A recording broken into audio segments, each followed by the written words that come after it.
چاو توتی. خب بچه ها، این اولین ویدئوی کانال من خواهد بود بعد از چندین سال و بعد از مدت ها رویا پردازی راجع به اینکه آیا باید این کار بکنم یا نکنم. بالاخره حالا به هر نحوی جرأتش رو پیدا کردم. یکم واسم سخته، سخت بود و هست و خواهد بود، چون تا حالا تجربه نداشتم که جلوی دوربین خودم بشینم و صحبت کنم و ویدیو کنم و حالا هر چی. اما دیگه یه جایی آدم بعد از اون کامفورت زونش بیاد بیرون و چیزایی رو امتحان کنه که شاید بهشون علاقه داره ولی به هر دلیلی نمیخواسته یا نمیرفته دنبالش. اول از همه میخوام بهتون بگم که من کیم. کلا قطعا که شمایی که الان این ویدیو رو میبینین یا خیلی با ویدیوهای قدیم حال کردین و اومدین ببینین اصلا من کیم، یا اینکه دوستامین و خب میشناسینم.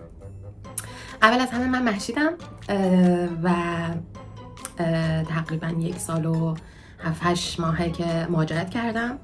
ایتالیا زندگی میکنم، شهر میلان. و از پروسه مهاجرت بخوام بگم تقریبا سال 2020 بود، 2020 بود که من تصمیم به مهاجرت گرفتم.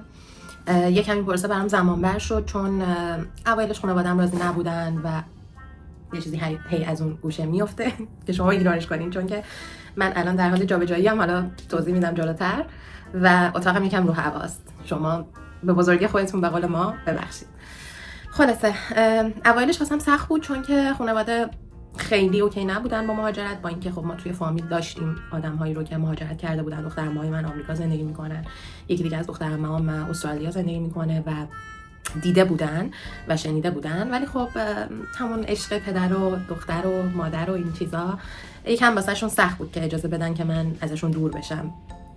و خب من خیلی واسه این اتفاق جنگیدم، صحبت کردم با تراپیستم، با خانواده‌ام و خیلی زمان گذاشتم تا بهشون این اطمینان رو بدم که آقا قرار نیست اتفاق بدی برای من بیفته و من میتونم از پس خودم بر بیام و اینا. اولش هم راستش رو بخواید خودم خیلی جدی نمیگرفتم، یعنی صرفا میگفتم که میخوام مهاجرت کنم ولی مثلا پیش نبودم که درست اطلاعات در بیارم و اصلا ببینم کجا میخوام برم، مثلا میخوام چی بخونم و این چیزا. هنوزم دانشگاه میرفتم، اگه یادم باشه کارشناسی میخوندم، دانشگاه غیر انتفاعی اصفهان.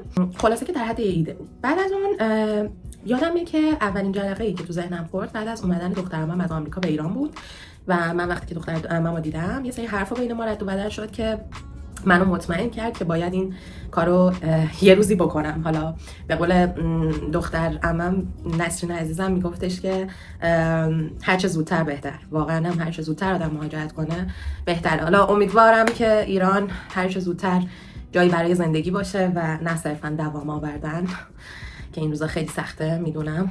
اگه دقت کنین اینم حالا نصفش نیست، ولی من سعی کردم که نقشه ایران رو اینجا واسه خودم درست کنم و یه کمی وایب خونه بده بهم، اتاق خوابگاه. خلاصه بعد از اینکه دخترم از آمریکا اومد پیش ما ایران و ما با هم صحبت کردیم، من سفت شروع کردم به زبان خوندن و کلاسای آیلتس ثبت نام کردم، کلاس میرفتم، معلم خصوصی گرفتم حتی یه تایمی، و خلاصه که خیلی جدی شروع کردم زبان خوندن. حدود سال 2023 آخرای 2023 آیلتس دادم، تقریبا میشد 1403 یا 4 یادم نیست. آیلتس دادم و نمره‌ای که میخواستم رو آوردم و اپلای کردم برای دانشگاه‌های مختلف ایتالیا و توی بازه تقریبا 3-4 ماه 3 تا پذیرش گرفتم. روم دانشگاه ساپینزا، پیمونته دانشگاه پیمونته و میلان دانشگاه یونیمی یا به قول ایتالیایی‌ها لاستاتاله.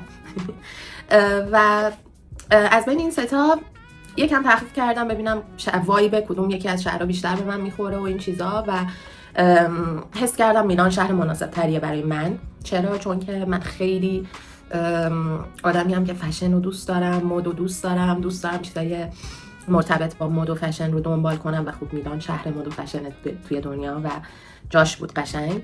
به علاوه اون میلان شهر مدرن تریه نسبت به پیمونته و روم. نسبت به روم کمتر توریستیه و نسبت به همینطور پیمونته.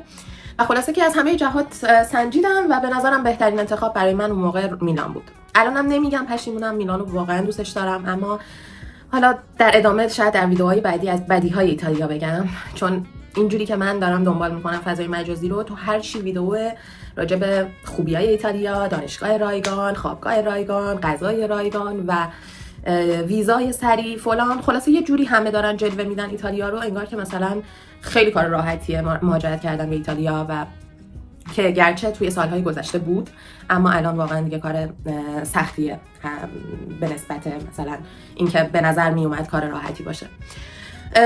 بعد از این که پذیرش گرفتم دیگه پذیرش میلان رو قطعی کردم و 20 دسامبر پرواز به سمت میلان، 20 دسامبر 2024 اومدم میلان. و جالبه بهتون بگم که شب یلدا رسیدم میلان و اولین شب یلدا اولین شب میلان من بود و خیلی شب عجیب و سختی بود، چون من قبل از اون همیشه شب یلدا با خانواده بودم، همیشه کل فامیل دور هم جمع بودیم و خب یهو شب اولی که رسیدم خورد به شب یلدا و تنهایی. و حالا بماند که اون موقع دوستایی داشتم که منو بردن مهمونی با خودشون و نذاشتن بالاخره اون شب تنها باشم و اون حس تنهایی خیلی سراغم بیاد. اما خب به هر حال همونجا هم توی وسط همه اون جشن و وسط همه اون موسیقی و اینا یهو میرفتم توی خودم و اصلا شوکه میشدم که خوابی یا بیدار شو، نمیدونم تو کجایی، اصلا اینجا کجاست اینا. خلاصه که حس عجیبی داشت اون شب. ولی تا الان میتونم بگم بهترین تصمیم زندگیمو گرفتم و در بهترین موقعیت، چون بعد از اون خیلی واقعا سخت شد مهاجرت کردن از ایران. همون موقع هم سخت بود ولی الان دیگه واقعا خیلی سخته و غیر ممکن حتی به نظر میرسه و دم اونایی گرم که این کارو دارن الان میکنن. واقعا از ته قلبم بهتون افتخار میکنم. خلاصه که حالا توی چنل من چون که خیلی عشق سفرم، خیلی دوست دارم سفر کردن و جای مختلف رو دیدن، با فرهنگ‌های مختلف آشنا شدن، چیزای جدید رو تست کردن، کارهای جدید کردن، کلا تجربیات جدید واقعا بهم انگیزه و انرژی زندگی میده و اگه سفر نکنم واقعا ممکنه که بمیرم از میزان افسردگی و این چیزا. خلاصه که قراره که توی ببخشید هم اتاقیم داره به من پیام میده یکم دیسترکتم میکنه. توی چنل من حالا قراره که کلا راجع به میلان حرف بزنیم، راجع به مهاجرت حرف بزنیم، راجع به پروسه دانشجویی تحصیلی، پروسه دانشجویی اومدن ایتالیا و این چیزها رو براتون بگم، تجربیات خودم رو بگم، چه جوری کار پیدا کردم، چه جوری سر کار رفتم، چی شد که دیگه سر کار نرفتم و تصمیم گرفتم یه مدتی کار نکنم، چه جوری ایتالیایی یاد گرفتم. سفرهامون قراره با من همراه باشین و بریم، مخصوصا الان که تقریبا آخرای جولایه و من از 4 و 5 آگوست قراره برم توی سفر طولانی به مدت 1 ماه.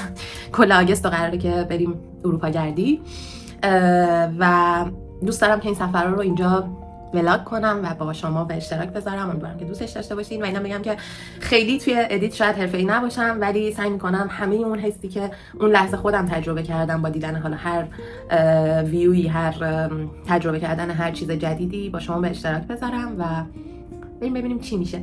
و اینکه حالا در آینده احتمالاً یه سری اطلاعاتی من توی ویدیوها میذارم که شاید به درد خیلی‌ها بخوره، چون من خیلی اتفاقای عجیب غریبی برام افتاد که مطمئنم شاید به درد خیلی بخوره یا شاید اگه به دردتون نخوره براتون جالب باشه که چجوری من از پس همچین چیزی برام. من اکثر سفرامو 1-2 روزه رفتم، حالا قبلی‌ها رو و با اتوبوس رفتم. آره به خودم سختی دادم ولی بهم خوش گذشته و جاهای جالبی رو دیدم و همین روندم قرار ادامه بدیم، با کمترین هزینه بهترین سفرها رو بریم و همینجوری دنیا رو بچرخیم. چون به نظر من زندگی خیلی کوتاه‌تر از اونیه که تو خودتو محدود کنی به جایی که هستی، خودتو محدود کنی به اون موقعیت مکانی که توش قرار گرفتی و حتی زمانی و به خودت این شانس رو ندی که جاهای مختلف بری، کاری مختلف بکنی و اصلا خودتو به چالش بکشی. واقعا زندگی به نظر من با چالشه که باحاله و قشنگه و میشه ازش لذت برد. من میگم تو این 1 سال و نیم اتفاقات عجیبی برام افتاد، چالش‌های بزرگی باهاش روبرو شدم. من دستم سر کار شکست،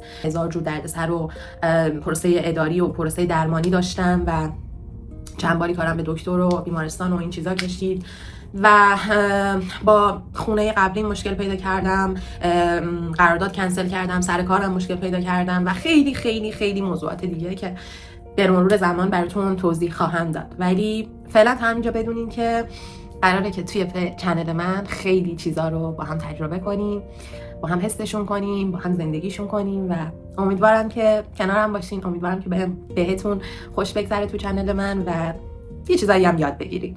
خلاصه که خوشحال میشم اگه انتقادی، پیشنهادی، هر چیزی که دارین با هم در میون بذارین و بهم کمک کنین که بهتر و بهتر بشیم در کنار هم.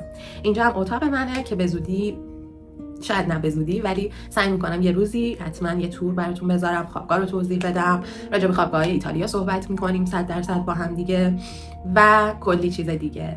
خلاصه که دوستتون دارم، ماچ به کله هاتون و چاو تا ویدئوی بعدی.